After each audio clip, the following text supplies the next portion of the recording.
참예수님. 네, 오늘도 여러분을 만나서 행복해하는 김정숙 수화대리사입니다. 오늘 공부를 열심히 해보겠습니다. 예, 오늘 들으셨던 대로 이심, 안나, 삼남매에 대한 이야기입니다. 그런데 특히 오늘은 그 이야기를 통해서 뭘 얘기하고 싶으냐면 우리가 늙고 병들었을 때 찾아갈 수 있는 공동체는 있는가? 사랑의 종교라는 우리 종교가 그런 건 가능한가? 또 하나는 지금은 나는 늙지도 않았고 병들지도 않았다. 이래도 수명이 길어지기 때문에 우린 누구나 늙고 병들 거예요. 그랬을 때 우리가 진짜 마음 놓고 얼굴만 봐도 편안하다. 그렇게 할 수 있는 공동체는 가능한 것인가 하는 점도 같이 생각을 해보자는 겁니다. 이심 안나 아는 사람이죠? 예. 이름 많이 들었다. 어떤 사람입니까? 어떤 사람입니까? 알기는 해도 말할 수는 없는 사람입니까? 예, 이 사람이죠. 얼굴 많이 봤죠? 네, 저기 복자인데요. 2014년 8월 14일에 교황님께서 오셨죠. 그치? 그리고서는 시복을 했는데요. 그때 제가 시복 결정이 이제 딱 나자 저는 무슨 생각을 했냐면, 이야, 우리 교구에도 이제 식구가 모두 복자가 되는 그 집안이 있구나. 이렇게 생각을 했어요. 사실 온 식구가 지금 성인과 복자가 된 대표적인 가족이 정약종 어른네 가족이죠. 그 집 식탁은 번쩍번쩍 빛날 거예요. 왜냐하면 성인이 2분이나 계시죠. 3분은 복자잖아요. 온 식구가 다 그래요. 그리고 우리 교구에도 그런 사람이 생긴다. 3남매다. 정말 감격했어요. 끝에 들어보시면 알겠지만 3남매가 다 안 됐거든요, 지금. 예. 자, 3남매다. 이러면서 이심 안나를 생각을 했습니다. 얼굴도 굉장히 이쁘죠? 굉장히 예쁘고, 이분이 1782년에 태어나서 1816년에 순교하셨어요. 1816년 순교하셨는데 양력으로는 17년이에요. 사실은 오래죠. 예. 자, 그런데 여기에 보면 여기 이렇게 보면 여기 얼굴이 둘 있죠. 이 교구가 표준본으로 가지고 있는 이 상본은 관덕정에 보관돼 있고요. 지금 이 얼굴은 124위가 지난번에 시복될 때 그 전체를 다시 그린 얼굴이죠. 지금 표본은 이 상본입니다. 자, 그런데 이들이 과연 살아서도 실제로 흩어져서 살았거든요. 근데 복자가 되는데도 지금 연차를 두고 다 따로 기다려야 하게 생겼더라 하는 거예요. 어떻게 그런 일이 일어날 수가 있어? 3남매 복자가 잘 안 됐어요. 왜 그런가 보도록 하겠습니다. 이분은 누구예요? 지금 우리 교구에 복자들 상본을 그린 화가죠. 김효애 선생이라고 계산성당 신자였죠. 지금도 계산성당 신자이긴 하지만 다른 데 가 계셔서 그렇지, 뭐 더 자세히 말하면 김경식 몬시뇰의 동생이시죠. 그렇구나. 예, 가까이들 우리가 순교하는 분도 가까이, 순교자를 기리는 분도 가까이, 우리가 듣고 있는 우리도 가까이, 이렇게 지금 그렇습니다. 그러면 저 이제 여러분께 여쭤볼 거 있어요. 대구 교구에는 성인이 몇 분 계십니까? 교구에 한 분. 예, 교구 누군지는 안다요, 그죠? 예, 이윤일 요한성인이에요. 복자는 몇 분 계십니까? 이렇게 되면 이제 좀 그렇다. 예, 20위가 계시다. 그럼 그 복자 이름을 다 얘기해보자. 이러면 왠지 우물우물해진다. 이런 얘기죠. 우리가 한 번은 자 같이 보겠습니다. 여기 보면 지금 관덕정에서 순교하신 분들이 계시고요. 그리고 경상 감영 옥에서 순교하신 분들이 계세요. 근데 왜 이렇게 따로 묶었냐? 여기에 의례박해 때 1815년 박해 때 해서 관덕정에서 그때 순교하신 분이 김종환 안드레아, 고성대 베드로, 고성훈 요셉, 김하춘 야고보, 김희성 프란치스코. 이시 만나 우리의 문제의 인물이 오늘 여기에 있습니다. 그러니까 의뢰박해 때 관덕정에서 순교하신 분이죠. 그래서 상본이 관덕정에 있다 이렇게 말씀을 드리는 거예요. 그 다음에 구성열 바르바라 이렇게 돼 있습니다. 이 당시에 순교 현장까지 못 가고 옥에서 그 옥사하신 분들이 누구냐면 여기 김윤덕 아가다 막달레나, 최봉환 프란치스코, 서석봉 안드레아, 김시우 알렉시오 이렇게 있죠.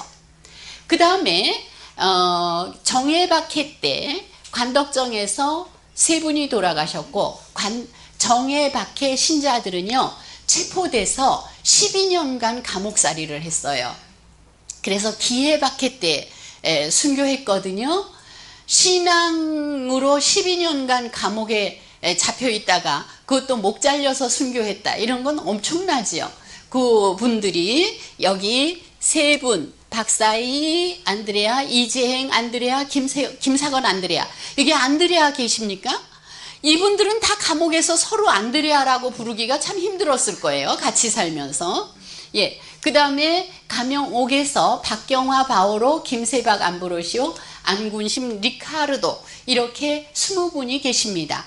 그리고 또 지금은 하느님의 종 5분이 선정되어 있죠. 교구에서 준비를 하고 있습니다. 그 중에 우리의 주인공 이시 만나는 여기다 하는 겁니다. 자, 그러면 이시 만나는 어떻게 공부를 할 것인가 하는 겁니다. 우선 이시 만나라는 사람이 어떻게 살았는가 우리 잠시 봐야 되겠죠. 그 다음에 그 이시 만나의 형제와 가족, 그 다음에 시복 때 무슨 일이 일어났는가. 제가 그 가족은 전체가 한꺼번에 모이지를 못했다 라고 얘기를 했잖아요. 왜 그런 일이 일어나냐 그 얘기해 보겠어요. 그리고 우리 노년 공동체는 어떻게 하면 좋겠는가, 우리 공동체는 어떻게 하면 좋겠는가 하는 생각을 한번 해보자 하는 겁니다. 그러면 이시 만나에 대해서 우리가 얘기를 하는데, 자, 이시 만나 하면 이 그림이 대표적인 그림이에요. 이건 신문에 실렸던 그림인데 뭐 하는 거예요? 예, 배 타고 가려고 그러는데 예, 뱃사공이 강제로 내리라고 그러는 거죠. 예, 왜? 나하고 살자고. 나하고 살자고. 그런 일이 이시 만나에게 대표적인 일이죠. 아까 상본도 봤잖아요. 이시 만나는 굉장히 예쁜 얼굴이었어요. 굉장히 고운 얼굴이었어요. 자, 이시 만나는 충청도 덕산에서 태어났어요. 좀 이따 보여줄 텐데, 덕산 하면 여러분이 강완숙이 지난 시간에 강완숙 골론바가 시집간 데가 덕산이라고 그랬어요. 그리고 조금만 더 가면 이존창 어른의 생가터가 있는 그런 덕산 일대예요. 그래서 거기가 굉장히 그 신앙을 빨리 받아들인 데구나 이런데, 이분은 신앙을 받아들이고 아마 집안에서 제일 먼저 받아들인 것 같아요. 우리 교구에서는 지금 제가 얘기하는 것밖에 안 알려져 있거든요. 왜냐하면 다른 형제들이 다른 교구에서 살았어요. 그래서 이제 이분 먼저 기억한 다음에 우리 교구의 그 복자들이 또는 순교자들이 이렇게 따로따로 자기 한 생에 떨어져 있거든요. 근데 이제는 우리가 모든 식구를 묶어서 해야만 그분을 더 잘 알 수가 있을 거예요. 그래서 교구가 일단 얘기하고 있는 이시 만나에 대해서 잠깐 얘기를 하면, 덕산에서 이제 그 신앙을 가졌는데 양반집이었어요. 굉장히 유명한 양반집이니까 신앙생활을 할 수가 없어서 나 저기 서울에 그 동정녀들이 산다는 데로 가겠습니다. 이러고서 이제 오늘 어느 날 보따리를 싸가지고, 집안 허락을 다 얻었다고 보기도 어렵죠. 보따리를 싸가지고 이제 그 뱃사공한테, 그래도 뱃사공이 교우였어요. 그래서 뱃사공한테 나 좀 서울로 데려다 줄 거냐 이랬더니 데려다 준다 그랬어요. 그래서 이제 배를 탔어. 그랬는데 보니까 너무 예쁜 처자가 시집을 안 가고 산다는 거예요. 그래서 강제로 나하고 살자 이래가지고 힘으로 못 이겨서 결국 동정을 못 지키게 됐어요. 그러니까 그럼 어떻게 하겠어요? 집으로 이제 들어갈 수도 없고 양반집 처녀인데 동정녀 마을에도 갈 수 없잖아요. 그래 이 남자하고 그냥 살게 됐어요. 그것을 순교 성인을 조사하는 W 주교님이나 이런 사람들이 너무나 이상하게 여기는 거예요. 가서 경찰에 고발하고 나와서 왜냐면 그건 자기 그게 아니니까 이렇게 해야 된다. 근데 우리나라는 지금은 성폭행 당했다고 고발하지만 예전에는 그런 일이 있어도 야 창피하니 그저 그냥 입 다물자 없는 걸로 하자 이렇게 하고 지나갔던 시절인데 조선시대는 더하지 않습니까? 사실 우리나라는 성폭행 당한 것에 처벌하는 것도 있지만 당한 사람을 이제 쟤는 망했어 이런 식으로 생각하는 경향이 있어서 성폭행에 대한 그런 그 고발을 못 했었거든요. 요즘은 달라졌어요. 예전에는 그러니까 W 주교님은 여기서 사셨잖아요. 그걸 서양 사람들에게 이해시켜야 되는 거예요. 이런 불의를 참고 살을 수밖에 없었던 게 조선의 관습이다. 이래가지고 사실 순교 성인 조사하는데 꽤 애먹으셨던 것 같아요. 그런 불의를 어떻게 참고 사냐 이렇게 된 거죠. 그런데 살았어요. 그러면 그렇게까지 했으면 이 남자가 오래라도 살아줘야 될 거 아니에요? 근데 아들 하나 낳고 죽었어요. 그래서 이 아들을 데리고 갈 데가 없는 거예요. 그래 어디로 갔냐면 진보의 그러니까 진보의 머루산으로 산속으로 갔어요. 아들을 데리고 이제 교우들을 찾아서 간 거죠. 그래서 이제 그곳에서 잘 살아보려고 신앙생활을 해보려고 그랬는데 거기서 얼마 살지 않아서 부활절이 됐어요. 부활절이 됐는데 포졸들이 들이닥친 거예요. 포졸들도 성탄절이나 부활절에는 신자들이 멀리 갔던 사람도 다 모인다는 걸 아는 거예요. 그래서 많이 모였을 때 잡아야 많이 잡잖아요. 그래서 부활절에 들이닥친 거예요. 그 이유는 또 있어요. 왜냐하면 다 가난했어요. 다 가난했는데 교우촌도 다 가난하죠. 왜냐하면 그때 특히 흉년이 들어가지고 모두 가난했어요. 그런데도 교우촌에 가면 먹을 건 구할 수 있었어요. 여러분 오병이어 이야기 알잖아요. 오병이어가 어떻게 일어났겠는가. 그리고 오병이어 이야기 할 적에 다 주님의 그 기적을 얘기하지만 하나는 뭐죠? 오병이어는 있어야 된다는 거죠. 주님이 말씀으로 기적을 하실 수도 있지만 오병이어가 있어야 한다는 거죠. 그게 우리가 오병이어가 되어야 한다는 거예요. 그런데 교우촌은 그런 오병이어가 되더라는 거예요. 왜냐하면 콩을 한 개를 먹으면 사실 뭐 그렇게 배부르지 않잖아요. 근데 한 개를 먹으나 반 개를 먹으나 마찬가지잖아요. 침만 조금 삼키면 서로 비슷해진다는 거죠. 몸속에 들어간 거는. 그렇게 나누기 때문에 교우촌에는 먹고 살 게 있는 거예요. 그 어려운데도. 그러니까 전재수라고 하는 사람이 교우촌을 돌아다니면서 저기 얻어먹은 사람이에요. 그러니까 숨어있는 교우촌을. 근데 흉년이 나니까 교우촌을 털면 내가 더 먹을 수 있겠다. 이래서 고발을 해서 잡혔어요. 이제 잡혀서 100여 명이 잡혔다 그래요. 그때 안동 우련밭, 그 다음에 청송 노래산, 진보 머루산 이 신자들이 그 일대에 고만고만 모여 있는 거잖아요. 다 잡혀서 100여 명이 잡혔어요. 그래가지고 안동 진영을 거쳐서 오면서 너는 너무 어리니 가라. 너는 지금 우물쭈물하니 너는 용서해 주겠다. 이렇게 보내서 골수 신자들 13명이 대구에 온 겁니다. 대구는 실제 그때는 지금 천주교 신자 마을이 없던 데잖아요. 천주교 신자라는 걸 여기는 사또님이 계시는 데이기 때문에 굉장히 그 높은 지역 아니에요? 그런데 이제 죄인으로 잡혀온 거예요. 천주교 신자들이. 그래서 여기서 부활절에 잡혔어요. 자, 여기가 이제 현재죠. 한 20년 전에 진보 머루산 광경이에요. 진보 머루산 광경이고, 여기서 이 산 속에 들어가서 살다가 잡혔다, 이런 얘기죠. 그리고 이게 진보 머루산 올라가는 길이에요. 진보 머루산에 살다가 잡혔어요. 보두네 신부님은, 물론 신앙의 자유 온 이후에 보두네 신부님은 뭐라 그러냐면, 이 나라 신자들은 대단합니다.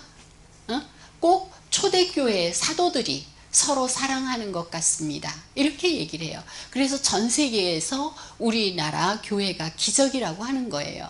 왜냐하면 그건 배워서 하는 게 아닌가 봐요. 신학 박사? 그때 아무도 없잖아요. 신부도 없는데 뭐. 왜냐하면 지금 주문모 신부님 돌아가시고도 10년도 더 된 세월이잖아요. 아무도 없는 때인데 이렇게 잡혀가서 살았다 하는 거예요. 자, 여긴 어딘지 아시죠? 경상 가명이죠. 이들이 이제 가명에 와서 재판을 다시 받는 거예요. 이게 선화청 건물이고요. 지금은 이렇게 고쳤죠. 예. 그래서 자, 이렇게 하고, 그 다음에 경상 가명에는 옥이 여러 군데 있었어요. 여러 군데 있었는데 그 중에 대표적인 옥이 어디냐면, 어디예요? 지금 대한성당이죠. 예, 대한성당이 옥터예요. 그런데 그 옥이 있던 곳에 나중에 뭐가 섰냐면, 일본 절이 섰죠. 일본 절이 서서 대한성당, 옛날 성당은 절 모습을 가지고 그 안에 성당을 차렸었죠. 지금 그게 있었으면 재밌었을 텐데 성당을 다시 지어서, 여기 지금 아시는 분들 계시는 거예요. 지금 대한성당 옛날 모습 방송을 하니까 공개 광고를 좀 할까요? 대한성당 옛날 사진, 지금 새로 짓기 전 사진을 가지신 분은 좀 빌려주시면 저희가 교회사에 도움이 될 것 같습니다. 그래서 여기 이렇게 보면 이게 그때 대한성당 초기 성당 모습이라는 거예요. 일본식 전형적인 절에 성당이 들어있는. 그 다음에 이 대한성당에는 지금 가보면 경상 가명의 감옥 이렇게 써 있거든요. 감옥이 여기만은 아닌데 이 자리에 이제 옥터에 있는 거예요. 그런데 이 사람들은 이제 체포돼서 그 형을 집행받을 때까지 거의 2년 동안 살았어요. 그런데 이 사람들은 오히려 잘 된 거야. 왜냐하면 신자들이 다 같이 모여서 살잖아요. 그리고 조선시대는 사실 그 죄수들에게 먹을 것을 충분히 주지 않았어요. 자기네들이 해결해야 되는 거예요. 그러니까 이 사람들이 집신을 삼아가지고, 집신은 하루 종일 걸어도 떨어지지 않습니까? 그냥 수없이 많이 필요한 거잖아요. 집신을 삼아서 집을 달라 이래가지고 집신을 삼아서 한 사람이 그걸 나가서 팔아와가지고 먹을 걸 장만해 오고, 저녁이 되면 다 같이 기도하는 거예요. 아침에도 기도하고 저녁에도 기도하고. 그 감옥에서 사는 사람이 이 얘기를 하죠. 아무리 사랑하는 사람이라도 감옥에서 그 막힌 공간에서 날이 더운데 서로 부딪히면 짜증난다. 네 몸이 싫다. 이렇게 얘기하잖아요. 근데 이 사람들은 너무나 질서정연하게 잘 사는 거예요. 이 사람들 입장에서는 같이 모아놨으니 더 잘 됐지. 그러니까 지나가는 사람들이 이게 어디 죄수들의 소굴이냐, 이 사람들이 무슨 죄를 지었냐, 서로 사이좋고 서로 기도하고 서로 즐거워해, 감옥 속에서. 그러니까 그때 사람들이 와가지고 물어보는 거예요. 그때 대표적으로 대답한 사람이 김종환 안드레아예요. 김종환 안드레아는 김대건 신부님의 작은 할아버지예요. 그러니까 관록도 있는 분이지. 그렇게 여기가 대구 시내에 천주교를 알리는데 큰 역할을 했다 하는 거예요. 그들이 나가서 얘기한 건 아니에요. 근데 그들이 너무나 행복하니까 이거 그렇구나 이렇게 생각을 하죠. 우리가 저기 교회에서 너무나 행복하면 실제로 많은 사람들이 천주교가 뭐야? 이렇게 할 거예요. 근데 너무나 행복해하지를 못하면 이렇게 묻죠. 천주교를 믿는 거하고 안 믿는 거에 큰 차이가 뭐예요? 천주교를 믿으면 그 얻는 게 뭐예요? 이렇게 묻게 될 거예요. 이 점은 굉장히 우리가 생각을 해야 되는 거죠. 그래서 그런데 전지수가 남을 고발하면요, 남에게 해코지하면 좋은 일이 늘 생기질 않죠. 지가 감옥에 들어오게 됐어요. 보상을 바라고 잘 살려고 그랬는데 지가 감옥에 들어오게 됐어. 그때 같은 감옥에 들어온 거예요. 이렇게 감옥이 좁은가 몰라요. 같은 감옥에 들어온 거예요. 그런데 사실 지금 먹을 게 충분치 않아서 집신 팔아서 먹잖아요. 그래도 신자들은 다 전지수죠. 나누어 줬어요. 나누어 줬는데 이제 이 사람은 이제 먼저 풀려나가게 됐어요. 이 사람들은 사형당하게 됐고 풀려나가게 됐는데, 나갈 때 어차피 우리는 이제 옷이 많이 필요 없으므로 우리 옷을 한 가지씩 준다 이래가지고 옷을 입혀서 내보냈다는 거예요. 여러분이 억울한 일을 당하면 한번 이 사람들 생각을 해보세요. 와, 복자들이여, 저를 위하여 빌어주소서. 이렇게 억울한 일 많죠? 진짜 예수님, 저 사람 오늘 어떻게 돼야 되는 거 아니에요? 이렇게 말하고 싶을 순간 많죠? 그때 이 복자를 한번 생각해 보세요. 우리가 70번씩 아니 7번씩 70번이라도 용서하라, 이런 성경을 읽으면 우리 어떻게 해요? 어떻게 그럴 수가 있어요? 그걸 어떻게 해요? 이렇게 생각을 하죠. 읽어도. 근데 하는 사람이 있다. 바로 우리 위에 있다. 이런 겁니다. 하는 사람이 있는 건 그들은 주님이 보고 계신다는 걸 알기 때문이에요. 우리가 못 찾겠는 건 주님이 보고 계신다, 내가 참으면 주님이 보신다 라고 하는 걸 믿기가 힘들어서일지도 몰라요. 자, 그래서 뭐라고 얘기하냐면, 이때 W 주교님이 세상에 이 사람들 이야기를 쓰면서, 세상에 미사 성제도 없고 신부도 없고 배우지도 못한 사람들이 어떻게 그렇게 아름답게 사냐, 그들이 남긴 편지를 내가 번역하려고 보면 뜻을 바꿀까봐, 그들만큼 못 쓸까봐 내가 번역을 못하겠습니다, 이렇게 이야기를 해요. 참 기가 막히죠. 우리나라에 예수님의 말씀은 굉장히 늦게 도착했어요. 그래서 예수님은 우리를 생각 안 하신 거냐, 하느님은 우리 백성을 생각 안 하신 거냐, 이렇게 물을 수도 있고 묻는 사람도 있는데, 대신 진짜 신앙의 모습으로 들어와서 진짜 펼치는 씨를 주신 거죠. 우리나라보다 200년 앞서서 들어간 중국이나 일본은 처음 선교사가 들어갈 적에 중국에서는 학자로 들어갔어요. 일본에서는 부자 상인으로 들어갔어요. 우리나라는 신앙인이 되면 가난하고 이 세상과는 다르게 산다는 모습으로 들어왔고, 그렇게 받아들여서 그렇게 살았죠. 그들이. 자, 그래서 이제 처형이 되게 됐어요. 언제냐면 2016년 11월 달이에요. 2016년 11월 달에, 보통 8일이라고도 하고 1일이라고도 하는데, 왜냐하면 1일은 교회 기록이고 8일은 정부 기록인데, 아마 정부 기록은 지방에서 일어난 게 올라가는데 좀 늦어졌을 수도 있겠다, 이렇게 생각을 하고 있습니다. 그래서 이제 처형을 하는데, 여기가 어디예요? 남산자락 올라가는데 적십자병원이 있는데 그 밑에 이렇게 된 데잖아요. 거기서 이제 천막을 치고 처형을 하는데 7명이 13명이 왔었는데 나머지는 옥에서 죽었어요. 그나마 형장까지 오지도 못했어. 왜냐면 너무 약하고 이러니까. 그래, 한 사람씩 죽어서 나갈 때도 그들은 왜 하느님 침묵하십니까? 뭐 하십니까? 라고 얘기한 적 없어요. 13명에서 6명이 죽어나가면 사실 반이 죽어나가는 거잖아요. 한 사람 죽어나갈 때마다 마음이 다를 거 아니에요. 여러분 병실에 입원해 봤는지 모르겠는데 같은 병실에 있던 사람이 죽어서 나가면 마음이 그렇죠. 그리고 그 사람 알려질까봐 밤에 복도에서 내가죠. 어? 그런데 이건 뭐 사랑하던 사람들이 같이 있다가 하나씩 죽어나가도 그들은 절대로 예수님 왜 침묵하십니까? 라고 하지 않았다는 거예요. 그런데 이렇게 이제 그 처형을 하기 위해서 김종환 안드레아부터 이제 7명, 남자 5명, 여자 2명이 처형이 되는 거예요. 근데 지난번에 얘기했잖아요. 춤추다가 목을 치는 거라고. 근데 마지막 처형되는 사람은 앞에 처형되는 거 다 보고 처형돼야 되잖아요. 김종환 안드레아가 제일 먼저 처형됐는데 칼이 잘 안 들었답니다.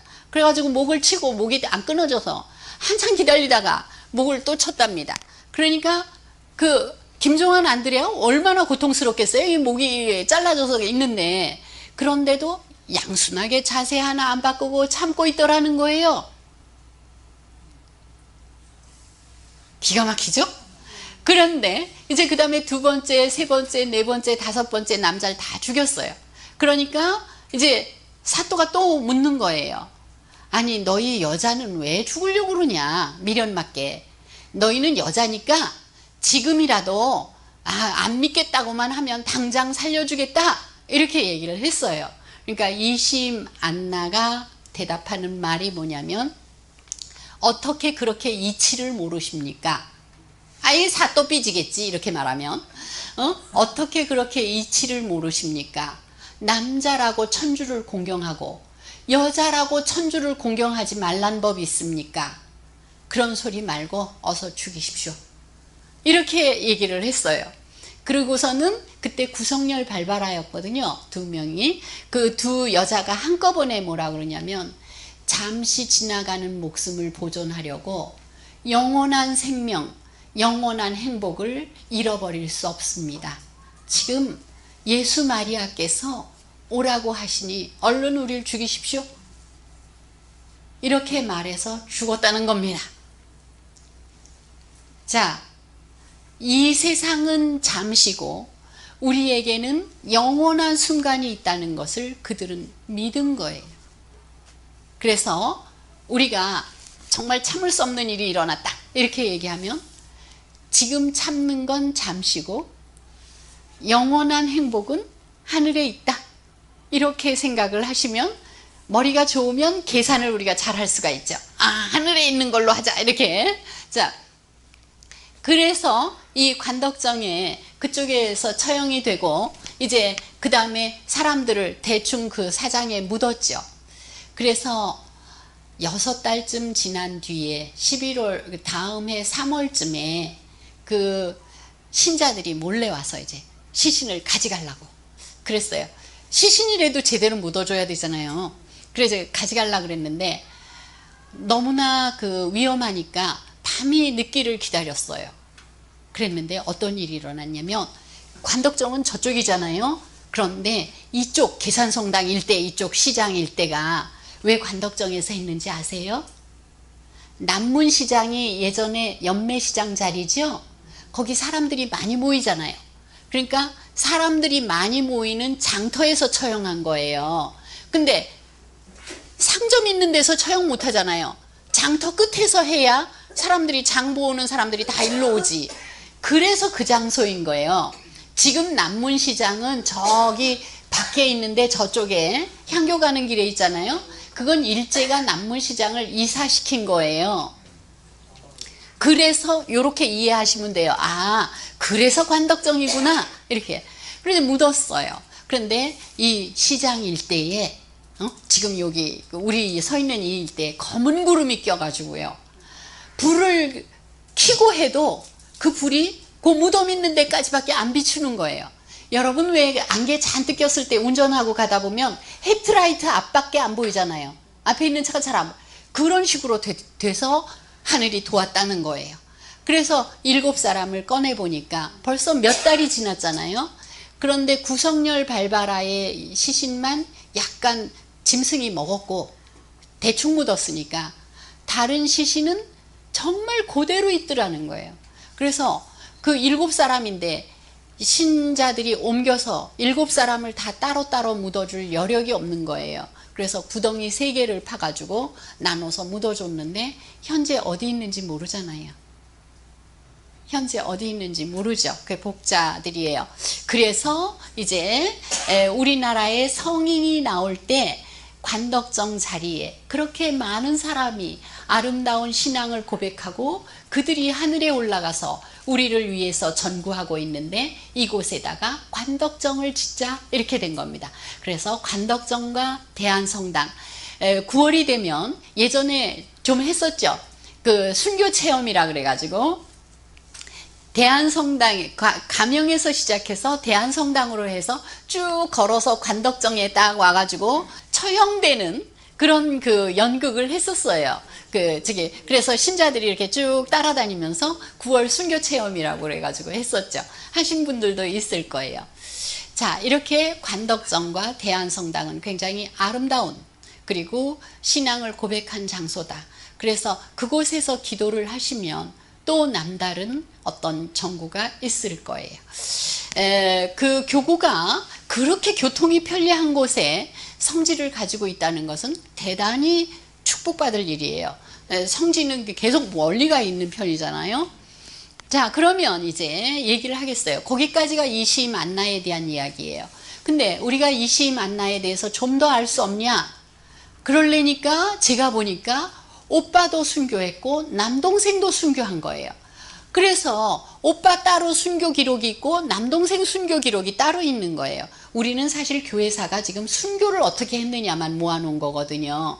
그래서 이 형제들을 다 한꺼번에 공부하면 그게 되겠다 이런 생각이 들었어요. 그래서 이제 제가 해보니까 어떤 일이 일어났냐면 이심은 굉장히 어려서 입교했다 그래요. 근데 오빠는 이성지예요. 마지가 이성지고 둘째가 이심이고 그리고 그 아래 동생이 하나 더 있었던 것 같아요. 그리고 막내 동생이 이성삼이에요.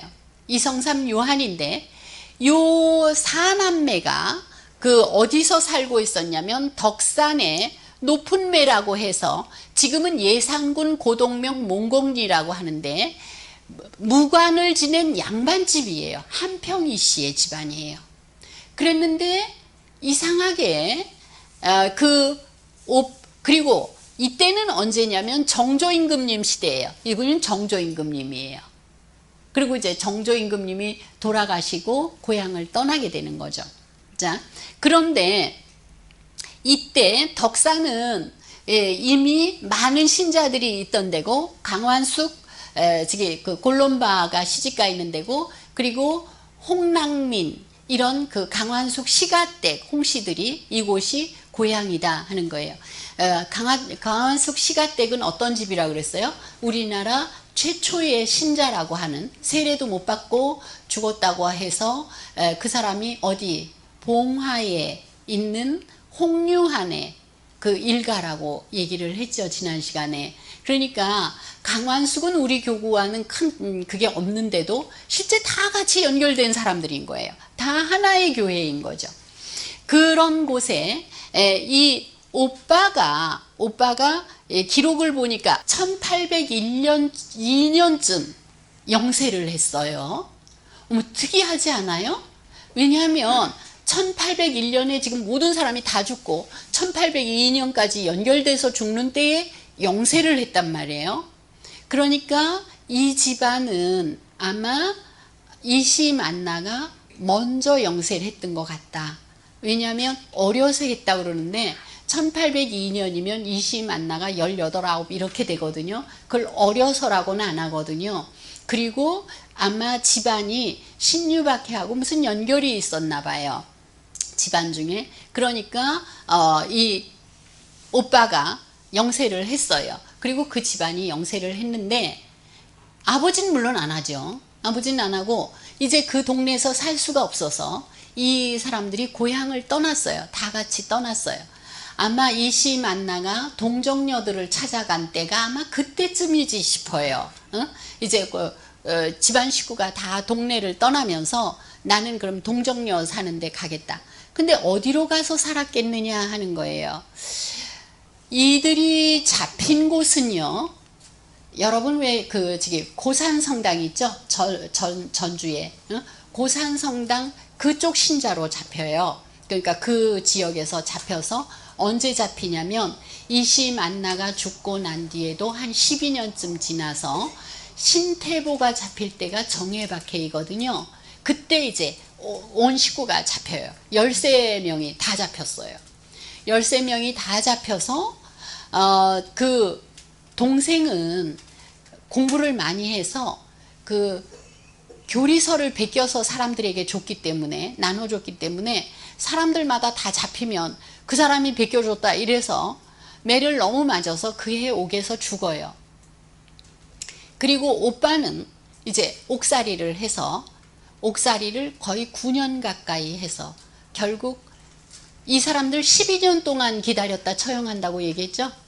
정예박해 때 잡힌 사람은 기해박해 때 처형하거든요. 왜냐하면 나라에서 천주교 신자들을 죽이지는 말자. 감옥에 갖다 놓으라. 퍼지지 않게.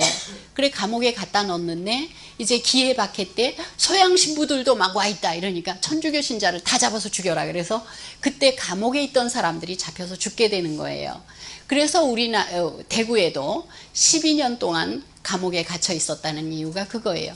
그런데 12년을 못 기다리고 옥에서 죽었어요. 9년 만에 이성지 그리고 동생 이성삼은 바로 잡혀서 죽었어요. 그걸 합치니까 이 사람들의 고향도 나타나고 족보도 나타나는 거예요. 그래서 여기서 여러분에게 제가 얘기하고 싶은 게 이 사람들이 처음에는 아마 진보 머루산 쪽으로 갔나 보다. 진보 머루산 쪽으로 가서 식구가 그쪽에 살기 때문에 과부가 돼서 그쪽 동네로 간 거 아닌가. 그리고 진보 머루산에 사람들이 다 체포되면 또 다른 데로 이사 가야 될 거 아니에요. 그래서 고산 쪽으로 갔을 수도 있겠다.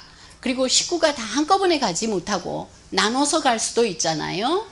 그런 일이 있겠다 이런 생각을 했어요. 아마 조금 더 찾아보면 맞을지도 몰라요. 왜냐하면 여기 대구 감옥에 살 때 김종환 안드레아가 그 이성삼의 그러니까 오빠한테 편지를 써요. 그러니까 이스임 안나의 오빠한테 우리 여기서 살고 있다. 그런데 내가 가슴에 걸리는 건 뭐냐면 먹고 살 데도 없고 거처도 없는 내 부인이다. 그러니까 내 부인을 좀 당신이 살펴봐다오. 그러면 우리가 언제 몇 년 동안을 더 이 생활을 해야 되는지 모르지만 감옥에 있는 동안 내가 이심을 잘 봐주겠다. 그럼 우리가 서로 비기는 거 아니냐. 영혼을 서로 잘 지켜서 하느님 앞에 갈 수 있지 않겠냐 라고 얘기를 해요. 김종환 안드레아가 자기가 감옥에서 그 순교의 명을 받기를 그렇게 기다렸는데도 결국 자기 처자식은 걱정이 된 거예요. 그래서 누구한테 부탁하냐면 이른바 이심의 가족에 부탁을 하면서 우리 여기 있는 이심이 약해지지 않도록 우리 서로 도울 테니 내 아내 좀 살펴다오. 이렇게 얘기를 해요. 그러니까 교우들이 걷어줘야죠. 실제로. 그런 일이 일어났다 하는 거예요. 이거는 지도인데 그냥 제가 읽어드릴게요. 여기가 덕산이고 여기가 예산이고 여기가 해미 서산이래요. 여기가 홍주. 그러면 여러분이 다 아는 데다 이런 거죠. 당진, 서산, 홍주 이런데 홍성이죠. 그러니까 다 같은 곳에 있는 거예요. 그 다음에 이 지도는 딴 사람이 그린 건데 내가 그린 게 아닌데요. 저게 조금 저하고는 의견이 달라요. 그렇긴 하지만 지도를 볼 수가 있어서 여기 아까 지금 지도에 옛날 고지도로 보여줬던 지역에서 이렇게 충청도 쪽으로 사람들이 가서 대구에 잡혀왔다는 거예요. 예, 그렇게 했는데 여기가 어디냐면 이심 안나가 살았다고 하는 고향 몽공리는 꿈의 마을이라는 거예요. 이게 꿈몽자죠. 그래서 여기 이렇게 마을 입구에 꿈 이렇게 써 있고요. 그 다음에 여기가 지금도 한평이시 종손이 살고 있는 동네라는 거죠. 그곳에 족보에 그들이 보이더라는 겁니다. 그리고 지금 현재로는 그 마을에 순교자 현양비를 세웠는데 누구 세웠냐면 지금 이성지, 이성삼, 그리고 이시만나, 이렇게 이민식 빈첸시오는 그 김대건 신부님 유해를 미리네로 옮겨간 사람이죠. 그래서 이들이 다 같은 집안이더라 이래가지고 세운 거예요. 이시만나는 우리 교구 복자예요. 근데 대전교구에 속하는 마을에 이 복에 서 있다 하는 거예요. 그 다음에 더욱 얘기하고 싶은 것은 뭐냐면 이 지금 위에 있는 이심은 복자, 이시만나 이런데 이성지, 이성삼은 순교자 이렇게 돼 있죠. 이들은 복자가 못 됐어요. 순교했는데 왜 그러냐 이런 말이에요. 도대체 살아서 뿔뿔이 흩어져서 사는 식구를 죽어서라도 좀 같이 모이게 해주면 좋지 않겠는가, 이런 게 인간적인 제 마음이죠. 왜냐하면 예전에는 교회가 다 하나였어요. 이 사람들이 다닐 땐 교회가 다 하나였어요. 그러니까 뭐 이쪽에 가서 살다 저쪽에 가서 살다 하기도 수월했죠. 근데 지금 우리 남한의 교구가 모두 몇 개예요? 16개예요. 16개로 나뉘어 있어요. 군종교구까지 합쳐서. 그러니까 시복시성을 할 때 교구마다 올리거든요. 근데 전주교구에서는 이성삼과 이성지를 안 올렸어요. 왜냐하면 뭐 이순이 누갈다 뭐 이런 그 유한검 이런 쟁쟁한 사람들이 많으니까 다음에 올리겠죠. 그래서 이들이 빠져서 그 가운데에 있는 이심 안나만 복자고 이성지, 이성삼은 빠졌다 하는 거예요. 그래서 앞으로 우리가 순교자들을 조사하거나 할 적에 식구를 다 같이 조사하는 것도 굉장히 중요하고, 그리고 이런 일이 안 일어나도록 우리가 또 노력해 줘야 하는 것도 중요하죠. 이성지는 24살에 영세했고 58살에 죽었고, 이성삼은 그 해에 33살에 죽었고, 이미 12년 전에 죽은 이시만나는 그때 35살이었어요. 우리 나이로.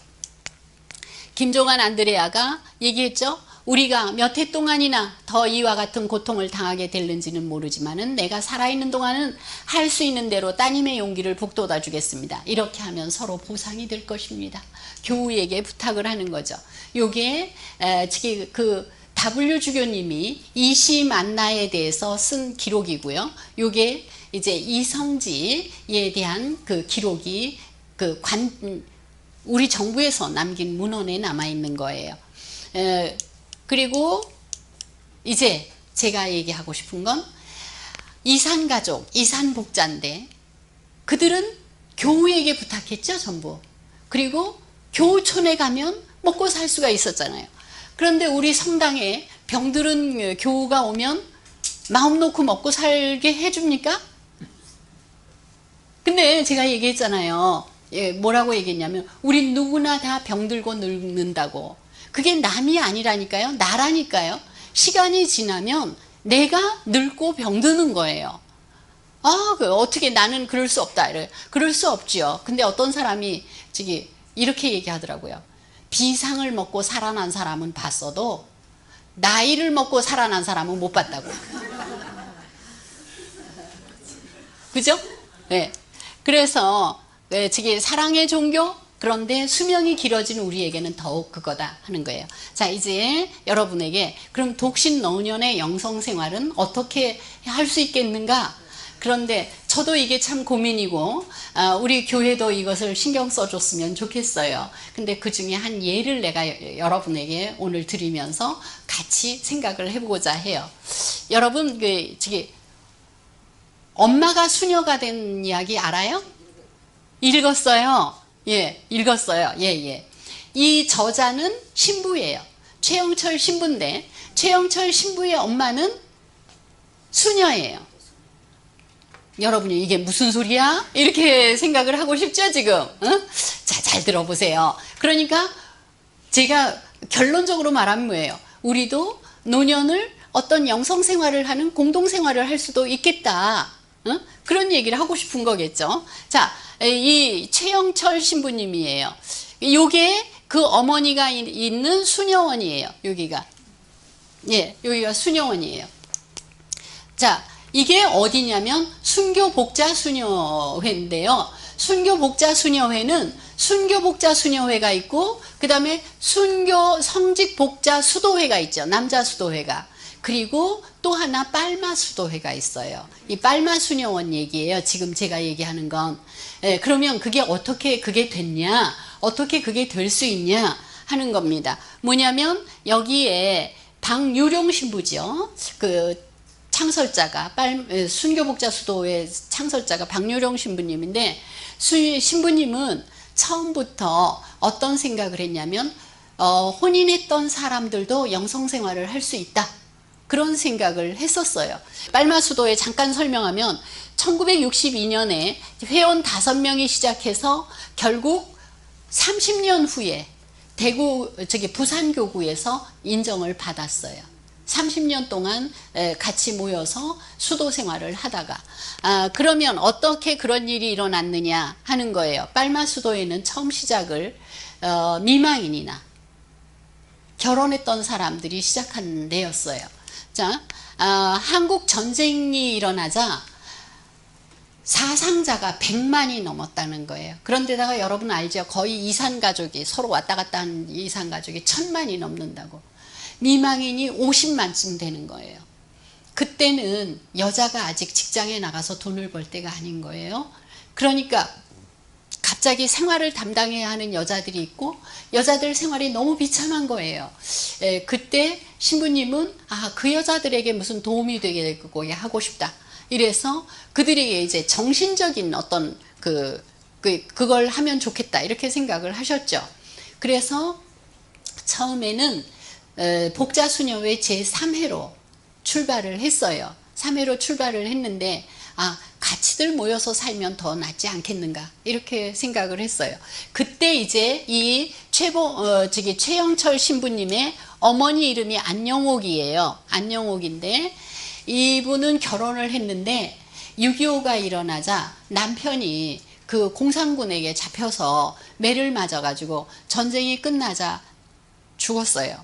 근데 3남매가 자기 앞에 있는 거예요. 전쟁터에서 아주 폐허잖아요. 서울은 먹고 살 것도 제대로 없는데 3남매를 데리고 뜨뜻하게 이렇게 살아야 되는 거예요. 그러니까 그 복자수도에서 이런 사람들을 우리가 서로 협력해서 살게 하자. 그래서 제3회를 만들었어요. 복자수녀원에 제3회를 만들었는데, 신부님이 이제 제안을 한 거죠. 그러지 말고 아예 공동생활을 하는 게 어떻겠냐. 근데 3남매나 있잖아요, 이 사람 밑에. 그러니까 어떻게 얘기를 하냐면, 그 아들은 수도원으로 들어가고, 복자수도원으로, 딸은 복자수녀원으로 둘이 들어가고, 당신은 이제 복자수녀원에 들어가서 제3회원으로 살아라. 그래서 그렇게 들어갔어요. 그래서 아들이 신부인 거예요. 그리고 두 딸은 수녀인 거예요.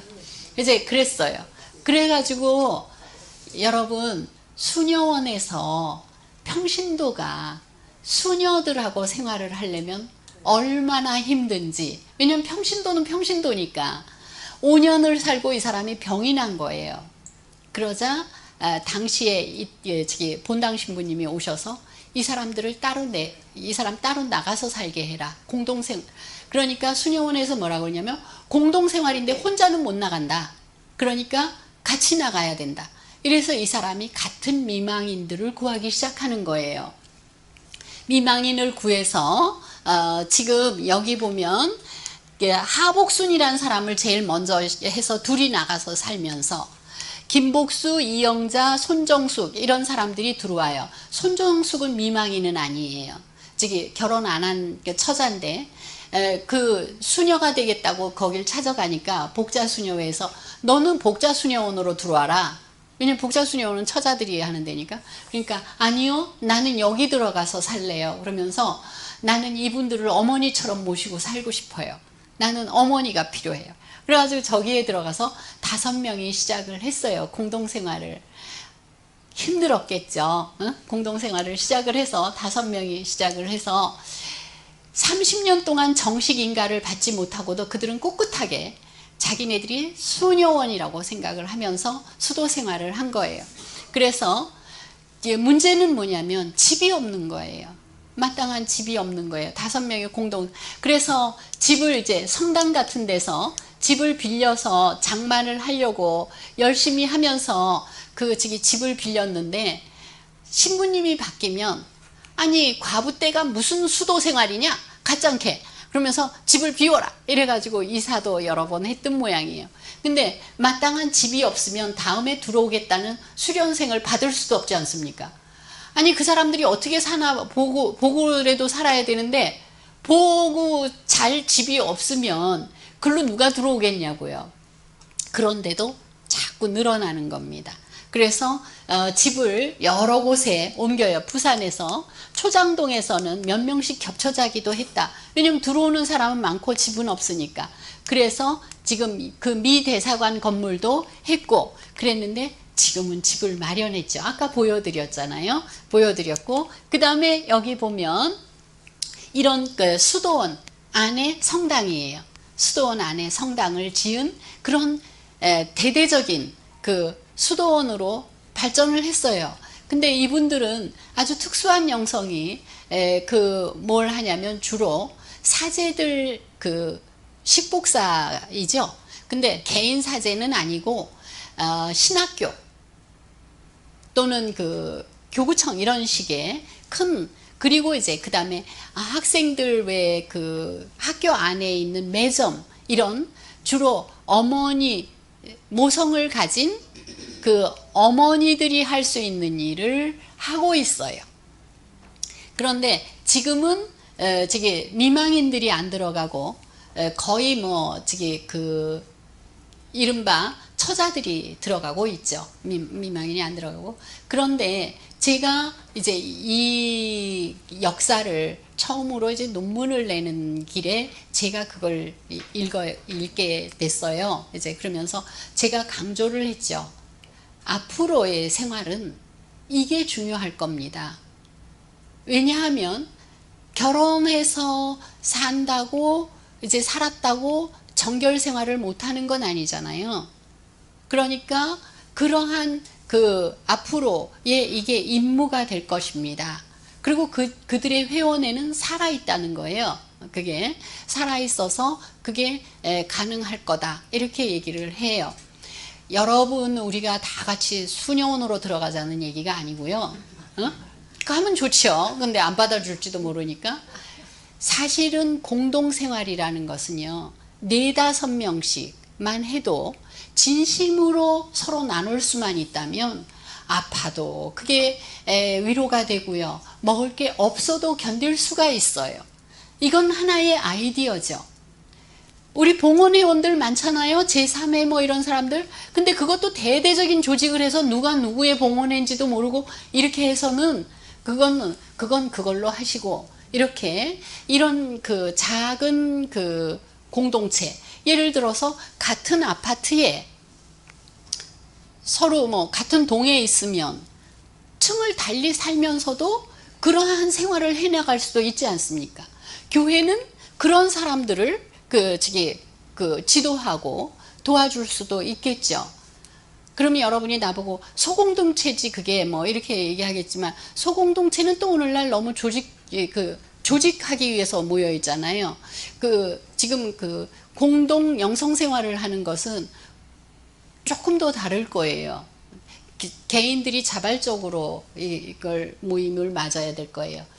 자, 그런데 이 사람들이 이건 중요해요. 이 사람들이 이렇게까지 발전해 나올 수 있었고 그 어려움을 겪을 수 있었던 것은 견딜 수 있었던 건 뭐냐?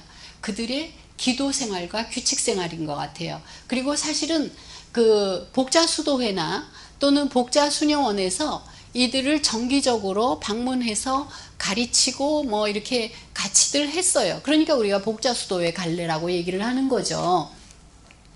그런데 보면 공동체, 이제 글자가 틀렸네요. 공동체 정신으로 규칙적인 생활을 해요. 아침에 5시 20분에 일어나서 성물도, 묵상, 미사, 아침 미사를 참여하러 갈 때는 끝번이 제일 앞에 서고, 왜 우리 그 대미사 들어올 적에 그 주례하는 주교님께서 제일 나중에 들어오는 것처럼 이렇게 쭉 늘 줄 서서 갔다는 거예요.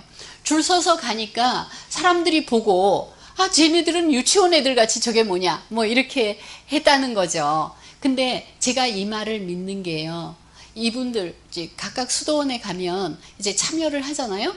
참여를 하는데 거기 보면 저기 원장 수녀님 자리 이게 다 정해져 있잖아요. 저는 자리가 없잖아요.